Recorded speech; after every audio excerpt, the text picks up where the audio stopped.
she told me. My history doesn't define me. Stop being insecure. Then I discovered she'd been with 4 guys from my gym during our entire relationship. I invited her to our competition, and everyone's faces went white when she walked in. Now she won't stop calling, crying that I ruined her life and begging me to fix what I destroyed. I met Vanessa 8 months ago at a charity marathon where she was volunteering at the hydration stations, and we clicked immediately over post-race coffee. I'm Jake, 29, working as a personal trainer at Elite Performance CrossFit, one of those high-end facilities where memberships cost more than car payments. I'd been there 4 years, built solid relationships with members and fellow trainers who'd become real friends. Vanessa seemed to fit perfectly into that world those first few weeks, attending classes and chatting easily with other members. She worked in pharmaceutical sales, lived in a nice downtown loft, and shared my interest in fitness without being obsessive. Everything felt natural and easy. The first strange moment came 3 months in, during a Tuesday morning advanced training session. My buddy Ethan, who'd become one of my closest friends at the gym, kept glancing at me with this odd expression while we worked through Olympic lifting progressions. After class, he approached with unusual hesitation. "Hey man, can I ask you something about Vanessa?" he said, wiping down a barbell. "I've seen her around the facility a lot lately. Like, not during your training hours. Mostly evenings and weekends when you're not here, always with different guys from the gym, having really intense conversations in corners, leaving together through the side exits." Something cold settled in my stomach, but I pushed it aside. "She's friendly and outgoing, probably just makes conversation easily." Ethan nodded slowly, clearly not convinced. "Yeah, probably. Just seemed worth mentioning." I dismissed it as overprotectiveness from a good friend, but the comment planted a seed that grew over following weeks as I noticed small inconsistencies. Vanessa would mention exhausting work meetings that ran late, but her social media showed her checked in at restaurants across town. She'd claim too tired for our planned dinners but post Instagram stories from the gym's wellness area. Her phone became something she guarded more carefully, angling it away when notifications appeared. Then Cole pulled me aside. Cole was another trainer at Elite Performance, 32, former college athlete with a reputation for being straightforward to the point of bluntness.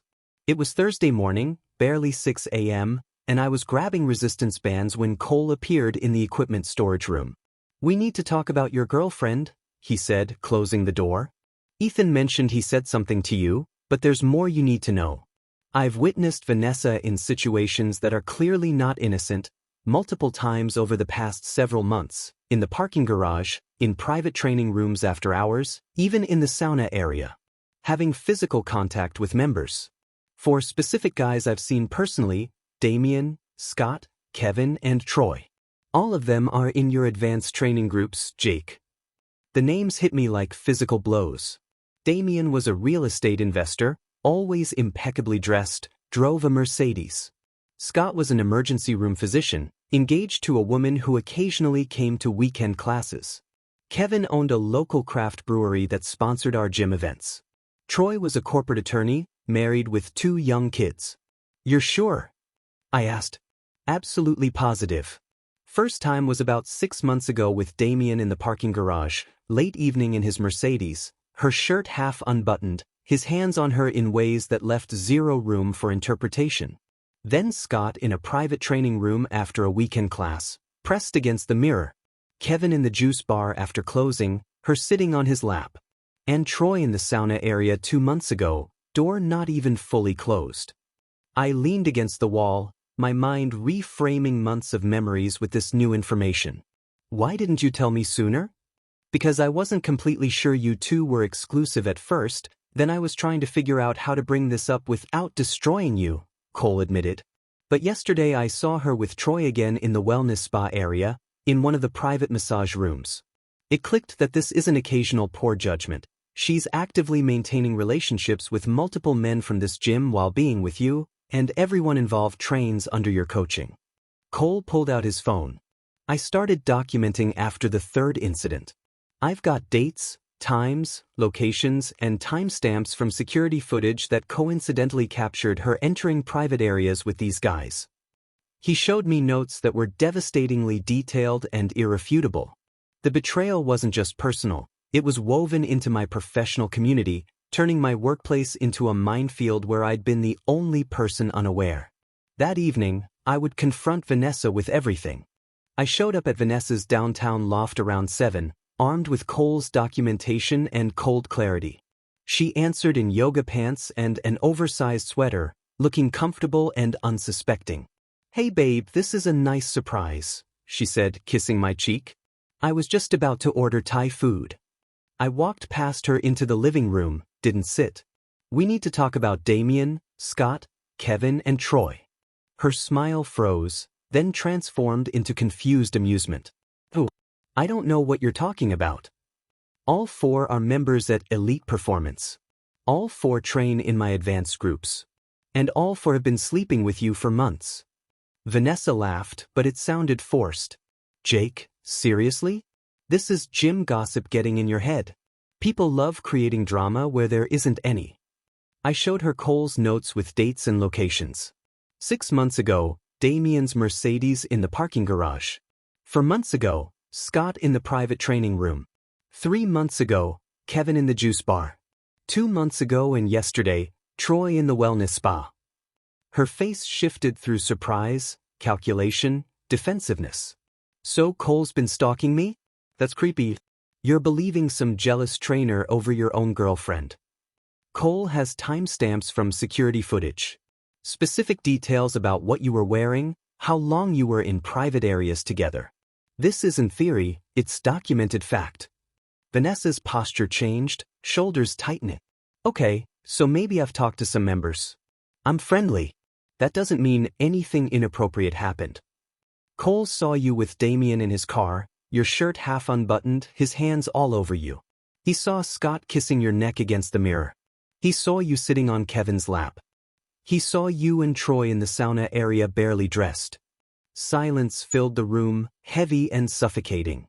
Vanessa's eyes welled with tears, then something shifted in her expression, calculation giving way to a different strategy. "Okay, fine," she said, voice breaking. "Yes, there were physical things with those guys, but they meant absolutely nothing compared to what we have. You're the one I care about, the one I'm building something real with." "How long?" I asked. "How long have you been sleeping with them?" She wiped her eyes, mascara smudging. "It started maybe 2 months after we got together. Damien approached me first, said I was beautiful, started flirting heavily. Then Scott noticed me during a weekend class. Kevin was at a brewery event. Troy was most recent. He trains during lunch hours and we started chatting in the wellness area." I stared at her, processing the timeline. "So for 6 of the 8 months we've been together, you've been actively cheating with 4 different men from my gym. Men I coach personally." "It's not like that," Vanessa protested. "These were just physical things, momentary lapses. My history doesn't define me, Jake. What matters is what we have now. You're being insecure about things that are in my past." "Your past?" I felt something snap inside me. "Vanessa, you were with Troy literally yesterday. This isn't past, this is present, ongoing. You only stopped because you got caught." She reached for my hands, desperation replacing tears. "It's over now, I swear. I'll cut off all contact with them, switch gyms, do whatever you need. Just please don't throw away what we have over mistakes that didn't mean anything." "They pursued you? That's your explanation?" I pulled my hands away. "You couldn't resist their attention? You don't understand what it's like being surrounded by fit, wealthy, confident men who make you feel desired. The attention was overwhelming." Her voice turned pleading. "But none of them made me feel the way you do. None of them actually know me or want to build a future together." I looked at this woman I thought I'd known, seeing clearly how masterfully she'd compartmentalized her life. "You maintained 4 simultaneous affairs with men from my professional community while pretending to build a relationship with me. You made me look like a fool in front of my entire gym." "I never meant for anyone to find out," she whispered. "I was careful. This wasn't supposed to hurt you. You were careful for yourself, not for me. You didn't want to get caught because it would end your arrangement." I headed toward the door. We're done, Vanessa. She followed, crying harder. Jake, please, you can't just end this like 8 months, I interrupted. We've been together 8 months, and 6 were built on lies. I love you.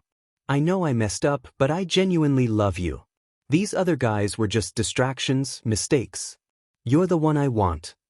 I opened the door, turned back one final time. If this is how you treat someone you love, I'm grateful to learn that now.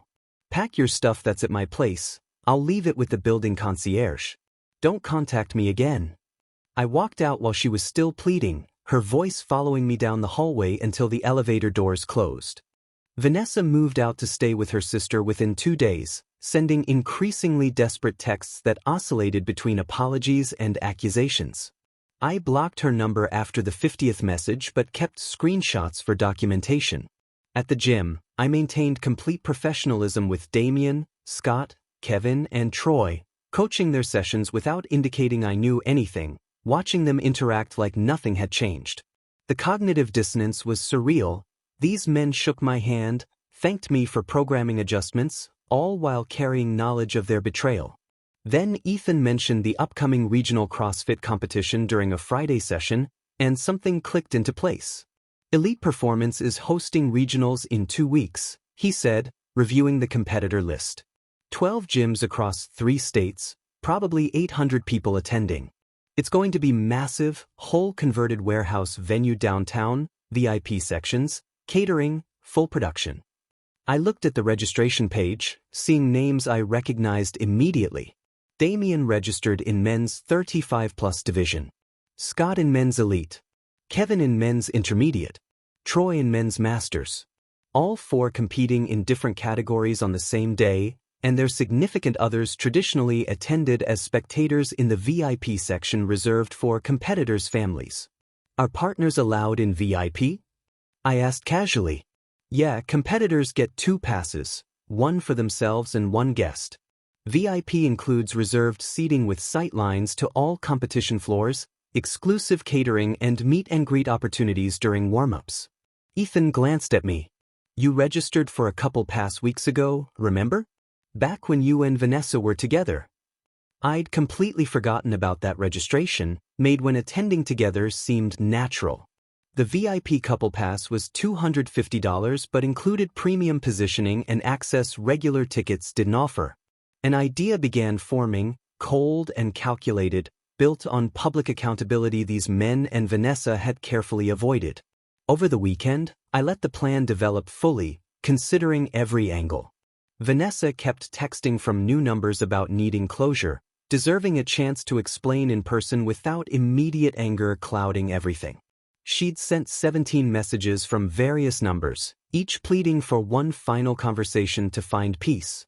The competition provided the perfect neutral, public setting where her carefully compartmentalized worlds would collide spectacularly.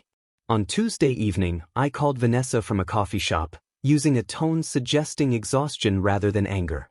She answered on the second ring. Jake? Oh my God, thank you for calling. I've been hoping we could talk. I think you're right that we need closure, I said carefully. The way things ended was abrupt, and maybe we both need to process what happened more calmly. Yes, exactly, she said, relief flooding her voice. I've been thinking about everything, about how I hurt you and how I want to take accountability. I know I can't undo what happened, but I want you to understand where I was mentally. I'm willing to hear you out. But I think we need a neutral public setting where we're both comfortable, somewhere we won't get too emotional. I completely agree. Where were you thinking? Actually, Elite Performance is hosting that regional CrossFit competition in 2 weeks, Saturday the 18th. I've got VIP spectator passes from when we were together, and I thought it might be good to talk there. Public, neutral, plenty of space. There was a pause, and I could almost hear her calculating whether this was genuine. But her desperation for reconciliation won out over caution. The CrossFit competition? That seems unusual for closure conversation. It's a big event with hundreds of people, VIP section has comfortable seating away from main crowds, and being around the fitness community might remind us of good times before everything fell apart. Plus, I already paid for the passes and they're non-refundable. I kept my voice neutral, almost resigned. If you're not comfortable, we can figure out something else. No, that sounds fine, Vanessa said quickly, afraid I'd withdraw the offer. I think being in public is smart, and you're right that the gym community was something we shared. What time? Competition starts at 9, but VIP registration opens at 8:30. I'll pick you up around 8:15 from your sister's place. We can talk during early events when it's less crowded. That works perfectly. Jake, I really appreciate you being willing to do this. I know I don't deserve your time after what I did, but it means everything. You're giving me a chance to apologize properly. Just wear something nice, I said. VIP section has a business casual dress code, and I want us both to feel confident during what will probably be emotionally difficult. Of course. Thank you again, Jake.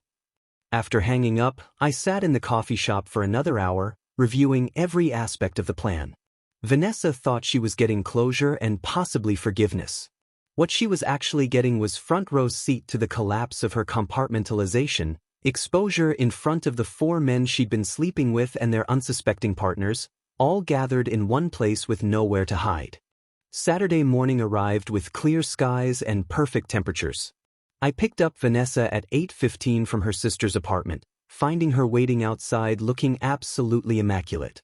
She'd clearly spent hours preparing, hair styled in soft waves, makeup carefully applied, wearing tailored black pants and a cream silk blouse that hit the exact balance between professional and attractive. Her perfume was subtle and expensive, the same one she'd worn on our first date. You look really nice, I said as she climbed into my car, and I meant it objectively. She dressed to remind me of everything I was supposedly walking away from. Thank you, she said, her smile genuine but nervous. I wanted to look put together for today. I know this is going to be difficult, and I wanted to show respect for your willingness to meet. The drive took 20 minutes, Vanessa filling silence with careful observations about weather, traffic, how impressive the CrossFit community was. She was being deliberately pleasant, trying to recreate the easy rapport we'd had early on. I responded with non-committal agreement while my mind reviewed exactly how the next hours would unfold. The warehouse district was already packed when we arrived, cars filling every available spot. The venue itself was massive, a renovated industrial building with exposed brick and steel beams, now transformed into a state-of-the-art competition space with multiple training floors, elevated spectator sections, professional lighting, and massive screens displaying live feeds. Banners from sponsoring gyms hung from the ceiling, and energy was electric with over 800 people moving through registration. I guided Vanessa through the main entrance where volunteers checked tickets.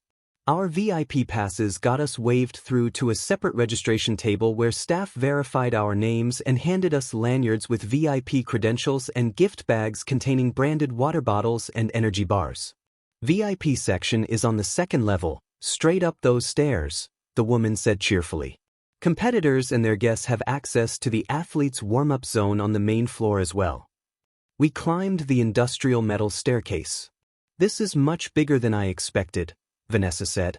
The production quality is incredible.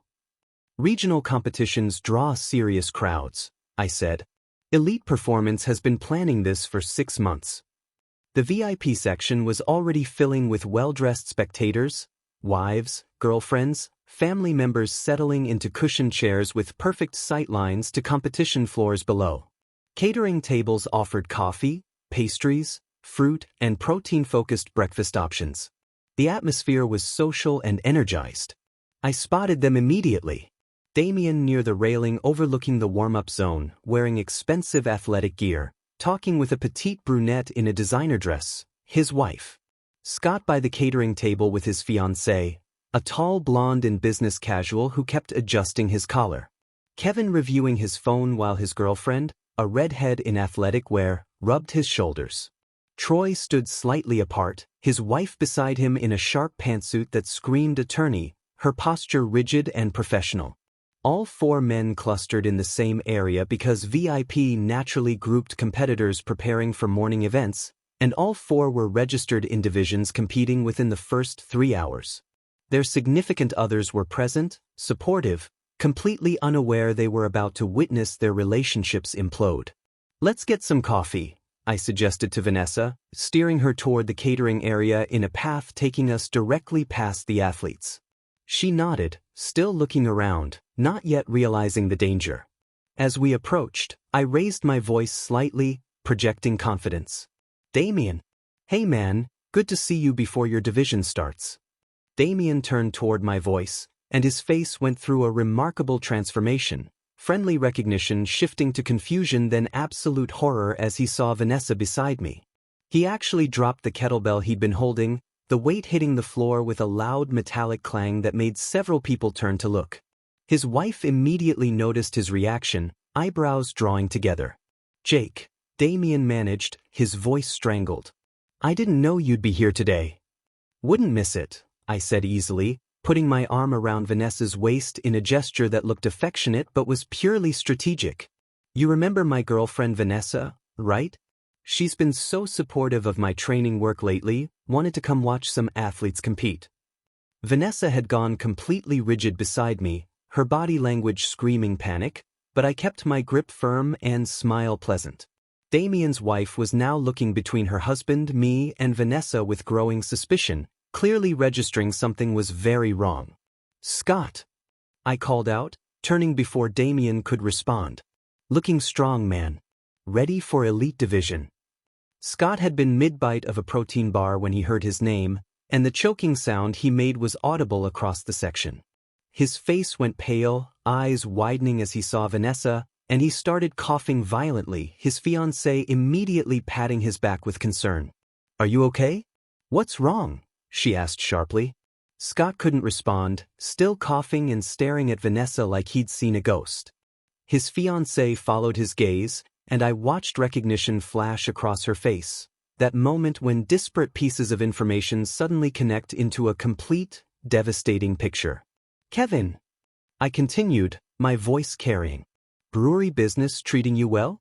Can't wait to watch you compete in intermediate. Kevin had been drinking water when I called his name, and he literally choked, water spraying from his mouth as he turned toward us. His girlfriend jumped back to avoid getting splashed, her expression shifting from surprise to confusion to something harder as she saw Kevin's reaction to Vanessa. That's her, I heard her say quietly but distinctly.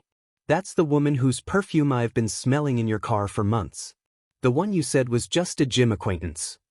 Troy was already trying to back away, having witnessed the other three men's reactions, but his wife's hand shot out and gripped his arm with courtroom precision. Troy, I said pleasantly, making escape impossible without causing a scene. Good luck in Masters Division today. Vanessa and I were just talking about how much time she spends at the gym and how well she's gotten to know all the advanced competitors through their extra training sessions. The phrase, extra training sessions, landed like a bomb. Troy's wife's eyes narrowed to slits, and she pulled out her phone with one hand while maintaining her grip on Troy's arm with the other, fingers moving across the screen with practiced efficiency. Vanessa was whispering desperately beside me, barely audible. Jake, please, we need to leave right now. Please, I'm begging you, let's just go. But I continued making pleasant conversation, watching as the four men's carefully constructed lies began collapsing in real time around them. Scott's fiancée moved first, stepping directly in front of him with controlled fury that comes from months of suppressed suspicion finally finding validation. You know what? I recognize her, she said, her voice rising enough to draw attention. I recognize her from your Instagram, the one you've been liking photos of for months while telling me she was just some random gym person. Scott's face went from pale to ashen. Babe, I can explain. Explain what? That you've been cheating on me 3 months before our wedding?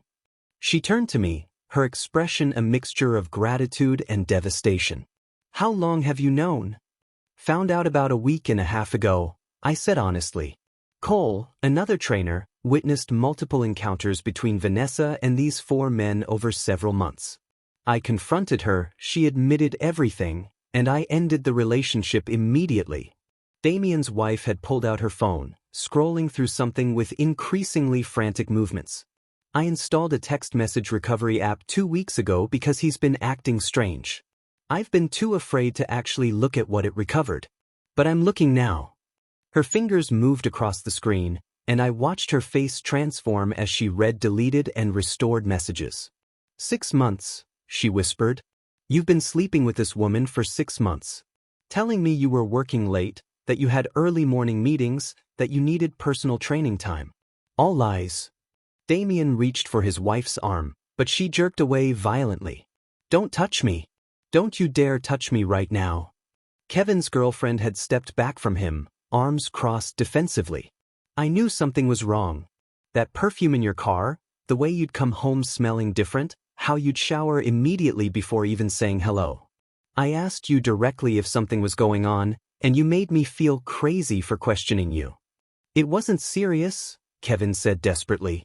It was just a physical thing that didn't mean anything. Then why lie about it? Why hide it? Why make me feel insane for noticing the obvious signs? Her voice cracked. We've been together for 3 years, Kevin. 3 years, and you threw it away for gym hookups. Troy's wife had been recording the entire interaction on her phone, her attorney instincts kicking in to document everything for what I assumed would be divorce proceedings. She finally spoke, her voice cold and clinical. How well do you know my husband, Vanessa? Please be specific, because this recording will be submitted as evidence in our divorce proceedings. Vanessa was trembling beside me, tears streaming down her face, mascara creating dark tracks on her carefully applied makeup. I didn't know most of them were in serious relationships, she said, voice breaking. They told me they were single or that their relationships were complicated. Liar, Scott's fiancé interrupted sharply. We've been engaged for a year. I come to this gym regularly. There's no way you didn't know about me. Troy's wife kept her phone steady, still recording. Answer the question. How well do you know my husband? We had a physical relationship, Vanessa admitted, barely above a whisper. It started about 2 months ago. I'm sorry, I didn't know he had kids. 2 kids, Troy's wife said, her composure finally cracking slightly. A 6-year-old daughter and a 4-year-old son who ask about daddy every night when he comes home late from training. You didn't bother to ask about his personal life before sleeping with him in the gym's wellness spa. The commotion had drawn a significant crowd, other VIP spectators, and even some competitors from the warm-up zone gravitating toward the drama.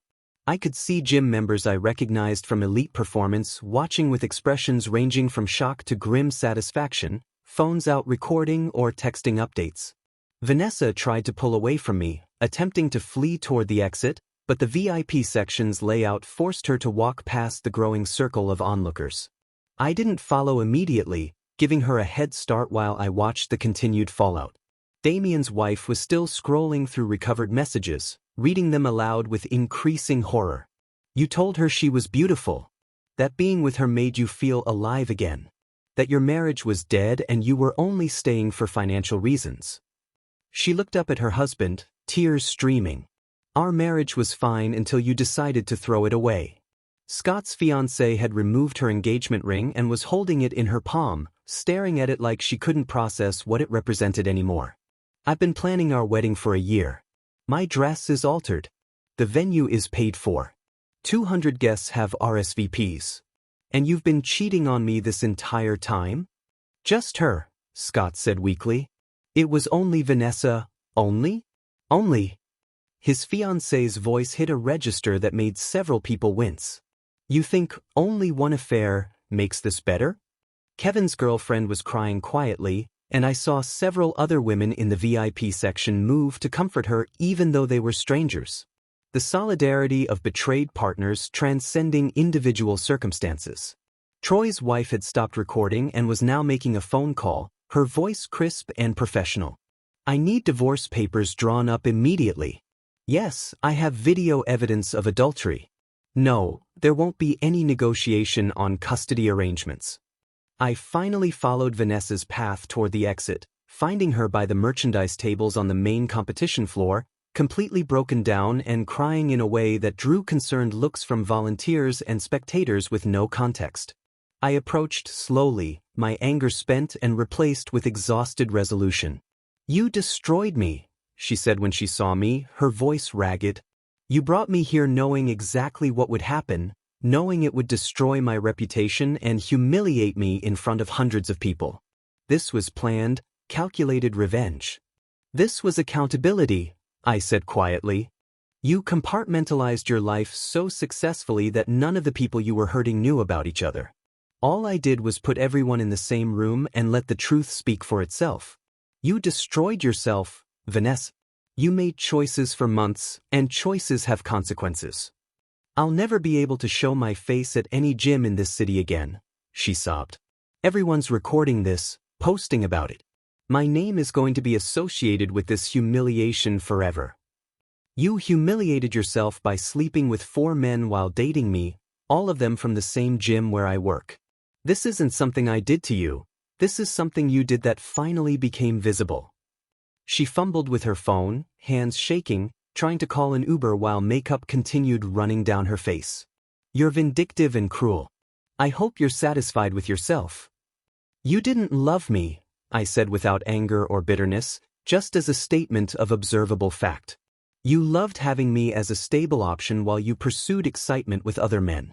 If you'd actually loved me, you wouldn't have been capable of maintaining 4 simultaneous affairs with people from my professional community. Vanessa's Uber notification chimed, and she started walking toward the exit, turning back once. You'll regret this. When you're alone and realize what you've done, you'll regret humiliating me publicly. I'll make sure everyone knows what kind of vindictive person you really are. I watched her push through the exit doors and disappear, then turned back to see the competition continuing around us. Over the following 10 days, updates about the fallout reached me through gym members who'd witnessed the competition or heard about it through the tight-knit CrossFit community. The story spread faster than I'd anticipated, shared across social media with varying degrees of accuracy and embellishment. Ethan was my primary source, stopping by between training sessions to relay what he'd heard. Damien's wife filed for divorce on Monday. He told me 3 days after the competition. She posted this thread on social media. Didn't name Vanessa directly, but everyone in the gym community knows exactly who she's talking about. It's gone semi-viral in local fitness circles. She's getting hundreds of supportive comments from other women who've dealt with similar betrayals. I nodded, feeling a complex mixture of satisfaction and sympathy. How's Damien handling it? Terribly. He's been claiming it was a misunderstanding, that he and Vanessa were just friends who got too close. But his wife's receipts are ironclad, months of recovered text messages showing the affair explicitly. He's basically been ostracized from the advanced training group. Cole stopped by that afternoon with news about Scott. His fiancée called off the wedding. 3 months before the date, everything already paid for. She kicked him out of their condo and changed the locks while he was at work. She also contacted me to thank you for preventing her from marrying a cheater, said she wished someone had exposed it sooner but was grateful it happened before they were legally bound. She called you? Best, surprised. Got my number from the gym directory. She was really composed, actually. Said she's in therapy processing the betrayal but feels empowered rather than victimized because she got out before making a permanent legal mistake. She wanted me to pass along her gratitude. That hit differently than I'd expected. I'd been so focused on accountability that I hadn't fully considered how the exposure might benefit the betrayed partners, preventing a fraudulent marriage, providing irrefutable evidence for divorce proceedings, validating suspicions they'd been gaslighted about. By Friday, news about Kevin reached me through one of his business partners. Kevin's girlfriend left him, obviously. But the bigger issue is what this is doing to his professional reputation. Several of us who witnessed the scene are also investors in his brewery, and we're not comfortable being associated with someone who demonstrated such poor judgment and ethical lapses in his personal life. We've asked him to sell his shares and step away from operational involvement. I hadn't anticipated professional consequences, but it made sense. In tight-knit business communities, especially lifestyle brands like craft breweries, reputation was everything. Troy's situation was the most legally complex. His wife was handling their divorce with surgical precision. Ethan heard through gym gossip that she'd served Troy with separation papers within 48 hours, citing the video recording as primary evidence of adultery. Apparently she's going for full custody of their kids. She's arguing that Troy's pattern of deception and willingness to conduct affairs in semi-public gym spaces demonstrates lack of judgment that makes him unsuitable for equal parenting time. The recording shows him admitting to the affair on camera, which is apparently gold in custody proceedings. Meanwhile, Vanessa's messages had evolved from apologetic to desperate to threatening. She sent hundreds of texts from different numbers I kept blocking, each wave revealing her deteriorating mental state. First batch claimed she'd lost friends, that people were harassing her online, that she couldn't show her face at any gym without being recognized and judged. Then came messages blaming me for destroying her life, claiming I'd orchestrated public humiliation out of vindictive cruelty. Her sister's boyfriend even called Thursday evening, his voice strained. "Look, I know Vanessa messed up badly, but she's falling apart and it's affecting our household. She cries constantly, won't eat, can't sleep. My girlfriend is worried about her mental state. Is there anything you can do to make this easier? What exactly would you like me to do?" I asked neutrally. Maybe tell people to stop harassing her online? Put out some statements saying you've both moved on. I haven't said anything about her to anyone beyond confirming basic facts when directly asked. I'm not responsible for how the CrossFit community has responded to learning about her behavior. If she's being harassed, she should document it and report it to appropriate platforms or authorities. He sighed heavily. She keeps saying you ruined her life, that you planned this whole public exposure specifically to destroy her reputation. I gave her the same information I gave everyone else, the truth about what happened. If her reputation is damaged, it's because people are responding naturally to learning about her choices, not because I manipulated anyone's perception. After that call, I blocked Vanessa's known numbers and her family members' numbers, saving all messages as documentation. I needed to move forward, not remain entangled in her crisis of consequences. The strangest moment came on day 8, when Scott reached out via email. His message was surprisingly self-aware and took genuine accountability. "Jake, I know I have no right to contact you, but I needed to say this. You did the right thing exposing what was happening. I deserved everything that followed, losing my fiancé, my home, the respect of people in our community. What I did was inexcusable, and I'm grateful you exposed it before I married someone under false pretenses. She deserved better, and now she has the opportunity to find it. I've started therapy to figure out why I was capable of such sustained deception. I don't expect forgiveness, but I wanted you to know that at least one person involved recognizes that accountability was necessary and ultimately beneficial, even though painful. Thank you for being honest when I wasn't." I read the email 3 times, surprised by genuine remorse. I didn't respond, but I saved it as evidence that at least one of the 4 men understood that public exposure had served a necessary function. Troy sent a very different message 2 days later, bitter and accusatory. "You destroyed multiple families for revenge. My kids are asking why Daddy doesn't live at home anymore. My wife is taking everything because of your vindictive setup. You could have handled this privately, but instead you chose public humiliation affecting innocent children. I hope you're satisfied with the collateral damage." I deleted that email immediately. Troy still didn't understand that I hadn't destroyed his family. His choices had destroyed his family, and public exposure had simply accelerated inevitable discovery. 3 weeks after the competition, I learned through Ethan that Vanessa had quit Elite Performance entirely and moved to a suburb 30 miles away, finding work at a small boutique fitness studio where nobody knew her history. The distance and anonymity were apparently necessary for her to function without constant recognition and judgment. The 4 men faced varied outcomes. Damien was in intensive marriage counseling, though his wife remained undecided. "She's going through with divorce proceedings while they do counseling," Ethan explained. Her attorney advised protecting herself legally regardless of whether they reconcile emotionally. She said trust destroyed this completely rarely rebuilds to functional levels. Scott had moved to another state for a fresh start. Kevin sold his brewery shares at a significant loss, effectively forced out because investors and partners no longer trusted his judgment or character. Troy's divorce was proceeding rapidly, his attorney wife ensuring minimal custody and favorable asset division, using the video recording as cornerstone evidence demonstrating reckless judgment that endangered their children's emotional stability. I received an unexpected email from Damien's wife about 3 weeks post-competition. I wanted to reach out and thank you for exposing the truth about my husband's affair, even though I know it must have been devastating for you to discover. I'd suspected something was wrong for months. The unexplained absences, emotional distance, the way he'd guard his phone, but he was so skilled at making me doubt my own perceptions that I'd convinced myself I was being paranoid. Your public exposure gave me irrefutable proof that validated my instincts and freed me from years of continued deception. Thank you for prioritizing truth over comfort. Her email made me reflect that private confrontation would have allowed continued manipulation and gaslighting.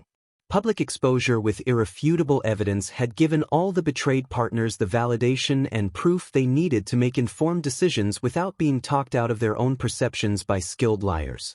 Scott's ex-fiancée sent another message revealing why public exposure had been necessary.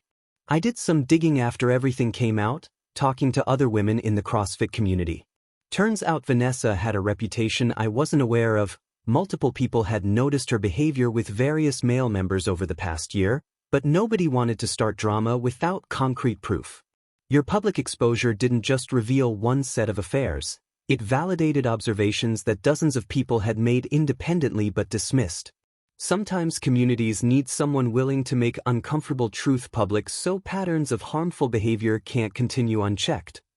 Meanwhile, I'd started dating Claire, a 27-year-old physical therapist who worked with Elite Performance's rehabilitation clients.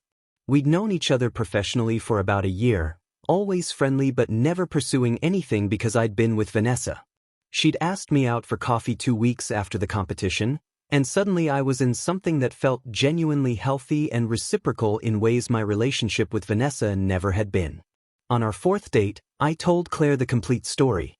I half expected her to judge my methods as excessive, but her response surprised me. Vanessa's ability to maintain 4 simultaneous affairs with men from the same gym, all while dating you and keeping everything compartmentalized for months, shows sociopathic-level emotional manipulation, Claire said thoughtfully. That's not just poor judgment, that's calculated deception requiring constant lies, schedule coordination, and emotional performance across multiple relationships simultaneously. Public exposure was harsh, absolutely. But it served a necessary function that private confrontation couldn't achieve. It provided irrefutable evidence to all affected parties simultaneously, preventing the gaslighting that would have occurred in private conversations. It created accountability in a community where Vanessa had been operating without consequences. Her analysis helped me process lingering guilt about the public nature of the exposure. I hadn't just been seeking revenge, I'd been creating accountability in the only way that would actually stick and protect others. I reflected often on how Vanessa had built her entire deceptive structure on compartmentalization, keeping all her affairs separate, ensuring none of the men knew about each other or that their partners were unaware. She'd relied on secrecy and people's reluctance to cause uncomfortable scenes.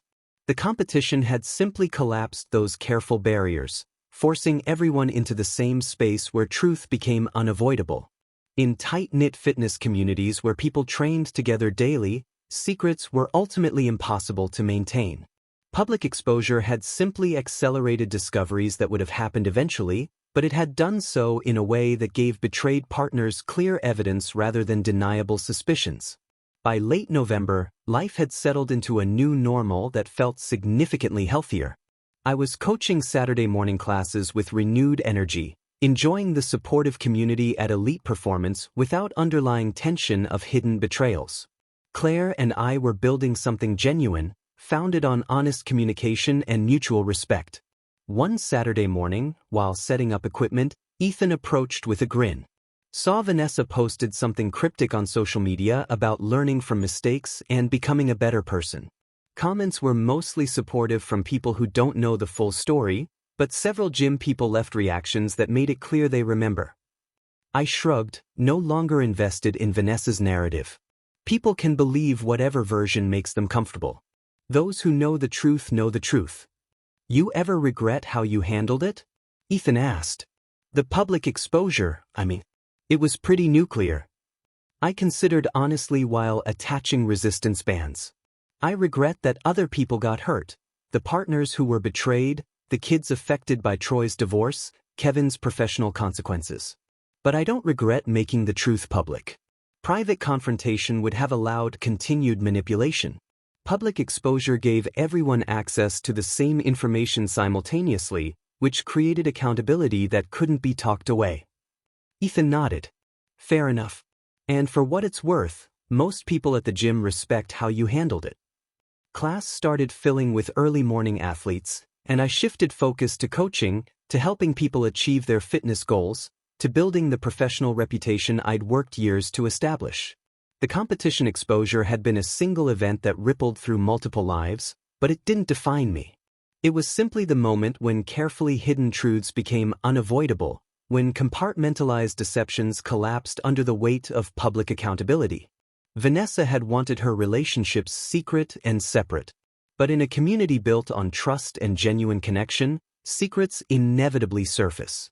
As I coached athletes through their Saturday workout, watching them support each other through difficult sets, I felt genuinely content. The truth had prevailed, accountability had been served, and I'd found someone who valued honesty as much as I did. That was vindication enough.